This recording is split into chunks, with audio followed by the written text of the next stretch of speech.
What is going on, YouTube people? Neo Cards and Comics here for another weekly sports card market update. The Sunday video edition. I know a lot of you like the morning coffee with this video before and after church. For some of you heathens out there,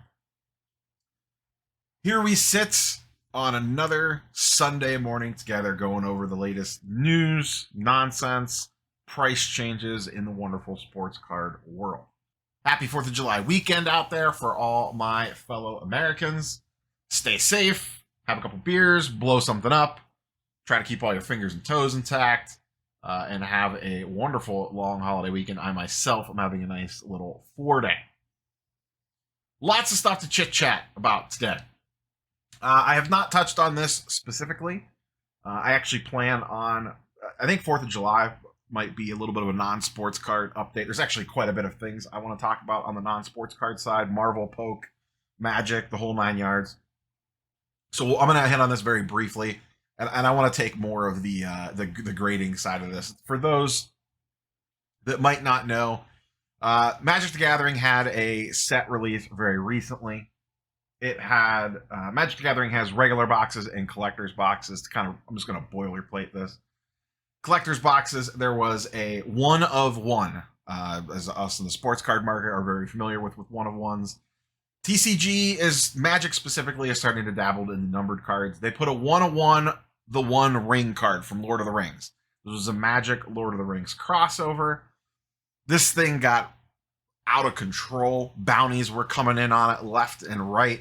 The highest one being $2 million. So there was a $2 million bounty for this card. These boxes were originally back in the day $350 to $400. They got all the way up to $500 late last week, and as in last week, like 2 days ago. On Friday, the news came out that the card had been pulled and already graded in a PSA 9 slab. I believe the card was pulled in Canada. I heard from Dustin's video that they were talking about it on Carlos's live stream, but I have not had a chance to check that out. The interesting part here is that Beckett put together a marketing package, basically, and said, hey, if anyone, this was prior to the ring getting pulled when the set first released, if you pull this thing, we would like to put it in our slab. And I gotta admit, the Beckett package is kind of cool. It is a custom one-of-one slab. It looks great. Now, obviously, they have it in a black label, so it looks a little bit cleaner and nicer, but it's hard to tell on this individual photo, but the font on it is like the font on the ring itself, kind of, in that weird script. Just looks really nice. Custom Zion case, plane tickets to fly it to Beckett, BGS gift cards, we don't know the amounts, and 4 Magic booster boxes. A Magic booster box, depending on what booster boxes they're talking about, go for about $90 to $100, depending on the box, maybe $80, depending on the individual set. So a decent amount of value there. Doesn't look like they ever had a shot. The thing popped up in a PSA slab graded 9. I think that's one of, I don't know if that what they were waiting for to come public with it. I'm imagining they wanted to get their ducks in a row to have it pulled and have it authenticated before they came public with it. I actually don't know who pulled the card, and I assume they cashed in the bounty, but I don't know that for sure either. I haven't dug quite that deep yet. But the chase is over, and you know, the jokes, it doesn't take long for the meme factories out there, Lameme specifically, and a bunch of other ones to start cranking. And a lot of good jokes went around in regards to, you know, choosing PSA to get upcharged $13,000 or whatever it would be to grade it, versus Beckett doing all this stuff for you for free, and someone still chose PSA over Beckett. I guess the card did have some minor little foiling issues and stuff on it, which is common with some ultra modern Magic cards from the collector's boxes, so it's not super surprising that it got a 9. I know a lot of TCG grades really well out of the pack, but I guess the foiling that they use on some of these Magic cards, I haven't seen a good clean photo of it in person yet.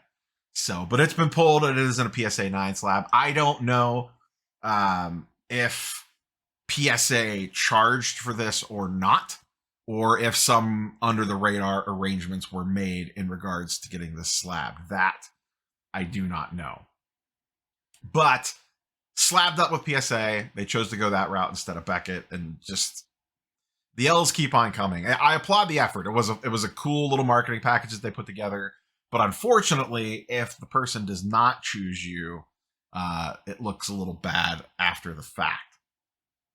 So curious if I don't know how many viewers of this are Magic the Gathering people, but if you ripped one of these things and you hit it, what would you have done? What did they make the right choice going to PSA to, I don't know if that maximizes the value. I don't know if it would have BGS 9 or maybe MinGem 9.5 or something. You could have done the dirty and graded it with Beckett, got the package, and then crossed it over, crack and cross it to a PSA slab if you wanted to. That would have been a fun look to see what it graded out that way. But I don't know. I think I'm going to lean the Beckett package, especially it's hard to say without having the card in hand. If I felt confident that it was going to grade a PSA 9, I honestly think I probably would have gone with Beckett. Now, for those that may or may not be aware, Magic actually sells pretty well on Beckett slabs. It really does. It's Magic people really like subgrades on their cards. And from my limited experience, kind of, viewing that market from afar, Magic does do pretty decently in a Beckett slab. But if I thought that it was a clear cut PSA 9, I probably would have shot at Beckett to see if maybe you can get the MinGem 9.5. Hey, I'm sure they would have graded it fair and accurately, but I can't imagine that they would have done all this and then wanted to come out in a BGS 9 holder. So you got to imagine someone would be standing over that grader's shoulder and going, "We sure we can't get that as a MinGem? You sure? Come on, guys." All jokes aside, I think we all have faith, maybe, that the grading companies wouldn't do that, but who knows anymore. So that was kind of the biggest hobby story of the week, honestly, even though it's not necessarily sports card related. And like I said, I kind of want to do a bigger deep dive into the non-sports side this week. Maybe that'll be Tuesday's video. Monday, gem rate data came out today, as in Saturday. Monday, I believe we'll probably do a gem rate, dip our toes into that. In the hobby drama sphere, Pac-Man cards. I assume everyone knows Pac-Man. He has 8 billion subscribers. He did a box break with Cade Cunningham. And the loaded box stuff is making its rounds again because Cade, I guess, pulled his own auto. I'll be honest, I did not sit here and watch through it. I'm just going off of the videos that I've seen from Dan the Cardman and others. Okay, maybe this is going to be a controversial take. I don't really know. But I'm very curious for your feedback in the comments down below. When I saw this, and when I saw that he pulled an auto with Cade, my initial thought was, yeah, the box was probably juiced, and I honestly don't know if I care. I guess I view this as two different things. Someone like a breaker, like Backyard, the accusations of them getting loaded boxes, I view that differently. And maybe, once again, this is just my own personal thoughts, but this is kind of where I sit on this. A breaker getting a bunch of loaded boxes, I view differently as a marketing stunt. And we are going to seed the player's autograph in the box. Am I right or wrong on that? I really don't know, but I just don't, this doesn't get me all worked up and fired up. Big deal. They put a Cade auto in a box that they had him open on a live stream or on a streamer in a video, whatever, for marketing purposes. I just don't know that I care about that. It doesn't, to me, that just seems like good marketing. I get, and I don't like the idea that, one particular breaker gets all the loaded stuff. I think that's where I draw the line on this. Maybe that's just me. But like I said, when I saw this, I was just kind of shrugged my shoulders and was like, yeah, duh. Of course they were going to have him pull his own auto. We saw the same thing with Blaze Jordan with CC2. I don't know if anything, maybe it's luck of the gods. Who knows? But I don't know. I just don't care. I don't care. It's a marketing stunt. It's a gimmick. As long as he's not pulling something crazy, just remove this situation from it specifically. If they do an athlete combo with a influencer opening a box, if the guy pulls his base auto or an auto numbered out of 1,000, whatever, does it really matter? Like, is it really that big of a deal? I don't know. Maybe I'll get roasted for this comment. I get it if he opened the box and he pulled his 101 logo man out. That's a little bit of a different story. But if they're just throwing a random, and I know this is flawless, so every card's technically a big hit, especially for a rookie auto. I don't know what one he pulled, but I just don't get all worked up about this. Like I said, backyard getting loaded case after loaded case after loaded case, if that's indeed happening, I have way more issues with that, because that affects breakers everywhere and all different other sorts of stuff, and how they could potentially charge for their breaks and market their breaks. Hey, we get all the hits. You should come buy in our breaks. We're going to charge 20% more. I think there's tons of different problems with that. If you want to throw a random athlete auto that's opening the box, sneak it into the box and seed it, whatever, for a marketing gimmick, I just don't care. It just does not get me riled. Maybe I'll get roasted for that take in the comments, but curious for your thoughts on that one. Do you think it's the end of the world if an athlete hits his own auto? Once again, like I said, if it's something super rare or super crazy, maybe it's a little bit of a different story. Then that gets into like, where do you draw the line, gray area territory? I get it, but I saw this and I was just like, quite frankly, shoulder shrugged it and just kind of moved on. So we'll be very interested to read the comment section on this video later today, as you and all are all watching this. Other thing that happened this week, Topps Chrome Baseball came out for pre-order. People were a little all over the place on this one. $300 for a jumbo box, $125 for a hobby box. They cut the autos down. It's only 3 autos in jumbo and 1 in regular, as opposed to 5 and 2. The pricing seemed fine, a little high considering the autos got cut. I only bought 1 jumbo box. I thought about buying more. It's not like these are going to be that hard to find. Maybe they go up in value a little bit. Maybe they don't. Maybe I could have saved $20 a box buying them now. I don't really know. I got 1 jumbo. I'll probably end up ripping that one on the channel. I think that delivers like during the National, so I might not see that one for a hot minute. If I want more boxes, honestly, I'll just go to the National and buy some if I want to grab a couple hobby boxes. It does seem like it's going to be a pretty good checklist. We don't have the exact checklist yet, I don't believe. The big thing is what does the auto checklist look like? And then the really big thing is that the MVP buyback program is back. So if you are ripping this product, keep that in mind. Now, we don't know who the MVPs obviously are. You could probably sit down and make a pretty reasonable short list for each league on who has a pretty decent chance. And then if you are ripping a bunch of this, make sure you set all those player cards aside. Don't just randomly throw away like all your base cards. So just kind of keep that in the back of your head as you're ripping this. There's a little bit of a gamble there. We don't know exactly who it's going to be. I believe the betting odds front runner is Ohtani and Acuna currently.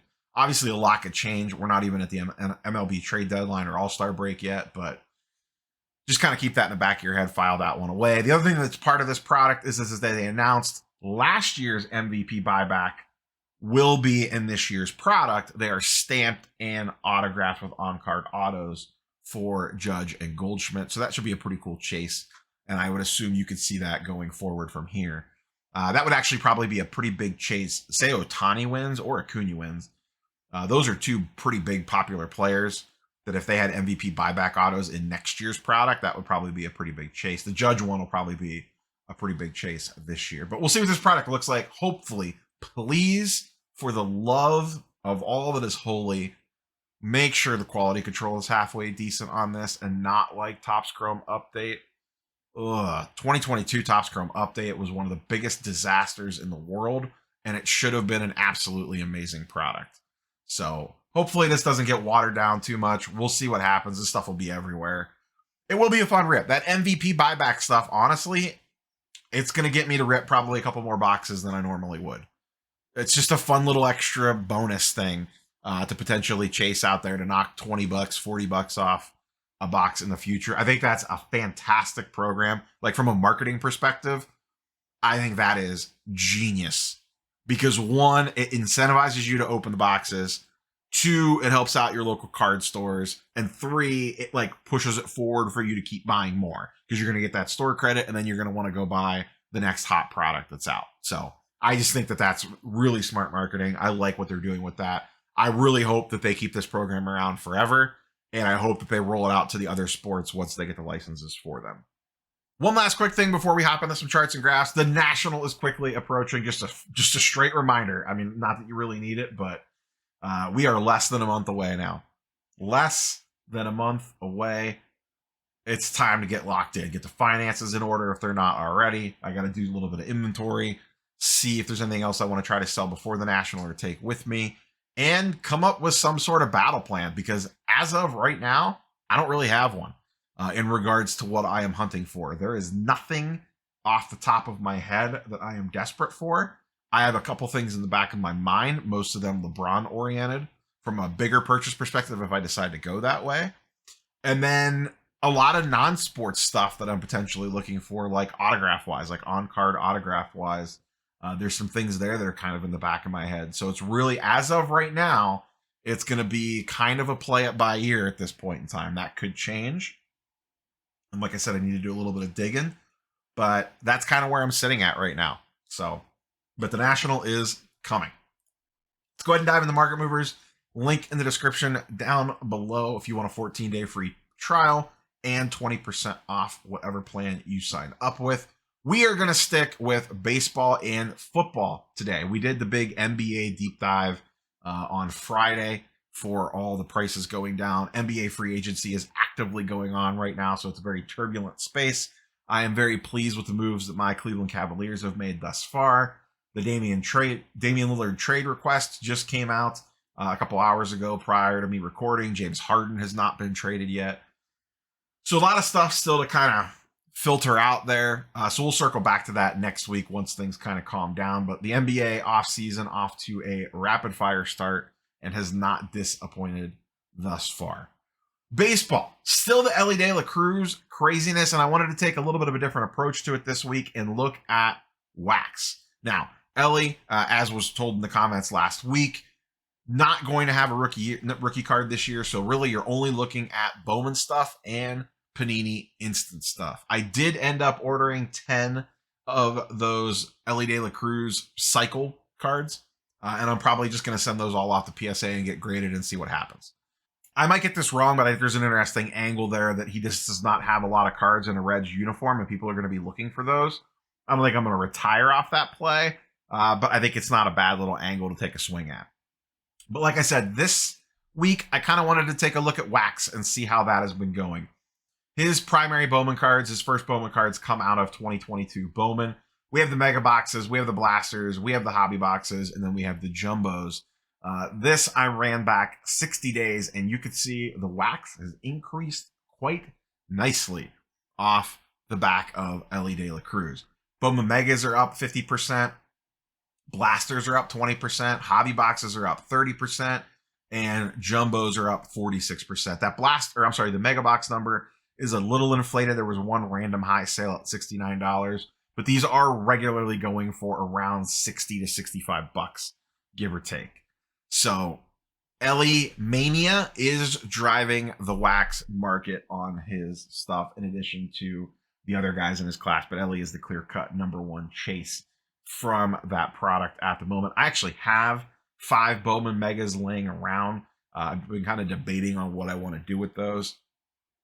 I may end up moving off of those leading up into the National, throw them up on MySlabs or something as a lot of fat and just kind of see what happens.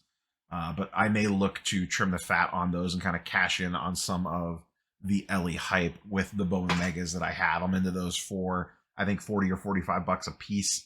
I'd have to look at my spreadsheet and see, but I might end up just kind of cashing out on those and freeing up a little bit of cash.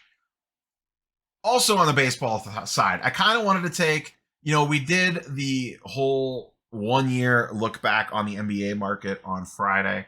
I kind of wanted to do something similar with Ohtani. I looked at this from November 1st, so right after the World Series through today. I was just curious if, hey, the offseason started and you just bought a bunch of Ohtani stuff, how are things sitting?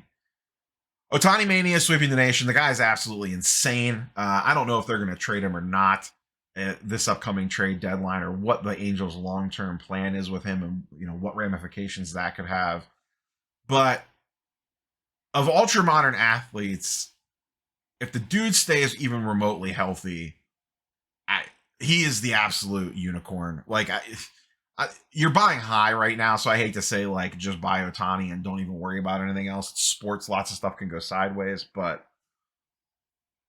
the Ohtani phenomenon just seems absolutely off the rails at this point, and justifiably so.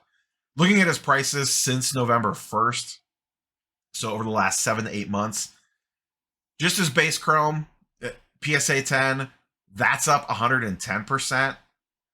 His refractor is up 200%. His pink refractor is up 120%. The prism refractor is up 80%. His pink refractor from Update Rookie Debut, I've always liked this one because it's him batting.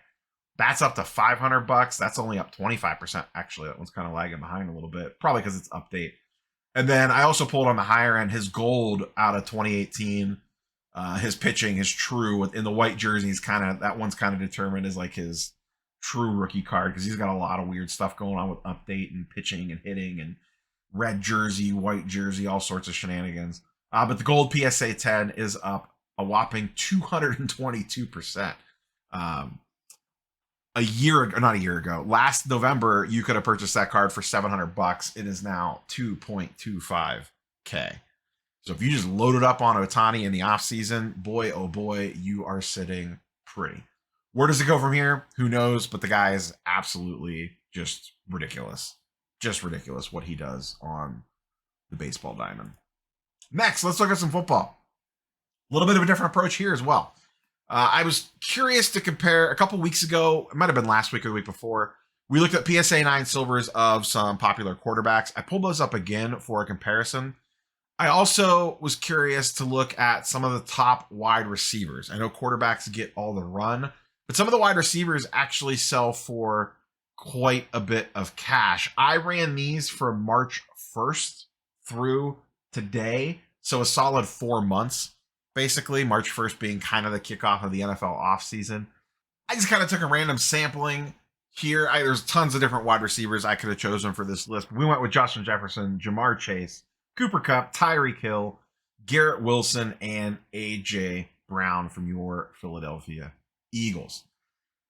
Once again, over the last 4 months or so, most of these prices have stayed kind of flat to dip down slightly. You do see a little bit of red here. Jefferson down slightly. Chase has been flat. Kupp up slightly. Tyreek Hill up slightly.